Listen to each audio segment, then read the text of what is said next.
YCP పోరుబాటం మొదలుపెట్టేసిందా? ఎందుకంటే కూటమి అసలు సరిగ్గా ఏమి ప్రజలకు ఇచ్చిన హామీలు నెరవేర్చట్లేదు. ఇంక మేము జనాల్లోకి రావాలి. 29ని జగన్మోహన్ రెడ్డి వైపే చూస్తున్నారు. మరి ఆయనకి ఎక్కడికి వెళ్ళినా సరే నీరాజనాలు పడుతున్నారు, లక్షల్లో జనాలు వచ్చేస్తున్నారు. మరి ఇలాంటి పరిస్థితుల్లో ఇంక మనం రోడ్డు ఎక్కాలి అని చెప్పి ఒక పక్క ప్రచారం జరుగుతుంది. ఈరోజు విశాఖలో పెద్ద ఎత్తున వినతులు అవి కూడా సమర్పించారు గీతము భూముల అంశం మీద. ఇదిలా నడుస్తుండగా మరొక జరుగుతున్న ప్రచారం ఏంటంటే ఆంధ్రప్రదేశ్ రాజకీయాల్లో చాలా వింతగా ఉంటుంటుంది.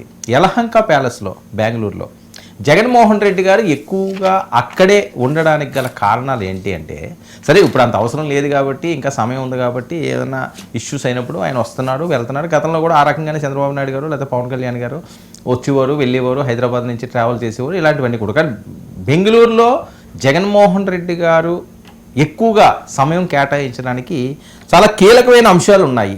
ప్రత్యేక భేటీలు నిర్వహిస్తున్నాడు ఆయన, భవిష్యత్తు ప్రణాళికలు రచిస్తున్నారు. ఒకటి కేసుల అంశం, అది వివేక అవనియండి, లేకపోతే లిక్కర్ స్కామ్లు అవనియండి, ఏవైతే అవనియండి, దాని మీద చాలా కీలకంగా ఆయన కొన్ని అంశాల మీద లీగల్గా ఉన్న వాళ్ళ గైడెన్స్ తీసుకోవడం. తన కేసుల అంశం ఏమవుతుందో, ఒకవేళ నేను పాదయాత్రలు అవి మొదలు పెడతానని చూస్తున్నారట, లేకపోతే కొత్త వాళ్ళు ఎవరు వస్తున్నారు, పార్టీని ఇంకా ఏం బలోపేతం చేయాలి. ఆంధ్రప్రదేశ్లో ఉన్నారనుకోండి, తాడేపల్లి ఆయన ఇంట్లో ఉంటే ఎవరు వస్తున్నారో ఎవరు వెళ్ళిపోతున్నారో నిఘా సంస్థలు ఉంటాయి. బెంగళూరులో ఆయన యలహంక ప్యాలెస్లోకి ఎవరు వెళ్తారు, అక్కడ ఏం నిఘాలు పెడతారు, ఎవరు వచ్చారో ఎవరు పోయారో తెలియదు. కాబట్టి ఆ రకంగా ఉంటున్నారు అన్నది. మరి అది ఎవరితో ఆయన ఏం మంతనాలు జరుపుతున్నారన్నది ఆయనకే తెలియాలి. ఇక చంద్రబాబు నాయుడు గారికి బంపర్ ఆఫర్ అండి. రాష్ట్రపతి అట, ఉపరాష్ట్రపతి అట, ఉప ప్రధాని అట. ఒక మనిషి గురించి 3 పదవుల ప్రచారం. ఆర్ఎస్ఎస్ వాళ్ళు కూడా దానికి ఓకే అన్నారు. చంద్రబాబు నాయుడు సీనియర్లు ఉండాలి అంటే, కాంగ్రెస్ ఎట్టి పరిస్థితుల్లో రాకూడదు అనుకుంటే ఉండాలి అని. ఈ వాయిస్ ఎందుకు వస్తున్నది? ఆయన ముఖ్యమంత్రిగా ఉన్నారంటే మరి చిన్నబాబుకి పట్టాభిషేకం అని చెప్పి చాలా రోజులు పెట్టి మనం వింటున్నాం. ఖచ్చితంగా ఇచ్చేయాలి ఆయనకి. మరి ఆయనకి ఆ సమయం వచ్చింది. ఈయన కేంద్ర రాజకీయాల్లోకి వెళ్తే ఆంధ్రప్రదేశ్కి మంచిది అవుతుంది. బీఆర్ఎస్ కేసీఆర్ గారు చేసిన తప్పు అని చాలామంది మాట్లాడుతుంటారు. కేటీఆర్కి అప్పచెప్పవలసింది చివరి 6 నెలల సంవత్సరం అని. సరే అయినా అవ్వకపోయినా ముఖ్యమంత్రి కదా, అది ఆయన చేయలేదు. ఇప్పుడు ఇది 29లో ఎలా ఉంటుందో తెలియని పరిస్థితి.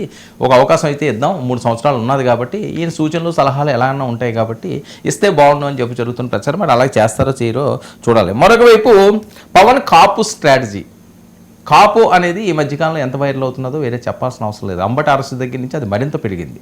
సో దీన్ని తిప్పి కొట్టాలి అంటే ఎలాంటి వ్యూహాలు రచించాలి? మన సుదీర్ఘంగా చంద్రబాబు నాయుడు గారు ఈయన కూడా 2 గంటల పాటు 2 సార్లు వీళ్ళు మీట్ అయిన సందర్భాన్ని కూడా ఈ అంశం కూడా చాలా కీలకంగా మారింది అని. ఎట్టి పరిస్థితుల్లోని కూడా ఆ ఓట్ బ్యాంక్ను మనం కాపాడుకోవాలి కళ్యాణ్, లేకపోతే వచ్చే ఎన్నికల్లో ప్రాబ్లం అయ్యే పరిస్థితి ఉంటుంది. కాబట్టి ఇప్పటి నుంచి కూడా జాగ్రత్తగా ఆచితూచి అడుగులు వేయాలి, ఎవరికి ఛాన్స్ ఇవ్వకూడదు అనే ఆలోచన కూడా చేస్తున్నారట. చూద్దాం మరి ఇవన్నీ ఎటువైపు వెళ్తాయి. ఇవే ఇష్యూస్పై నటి ప్రైమ్ డిబేట్ కొనసాగిద్దాం. మనతో పాటుగా చర్చలో పాల్గొంటున్నారు చెవుల కృష్ణా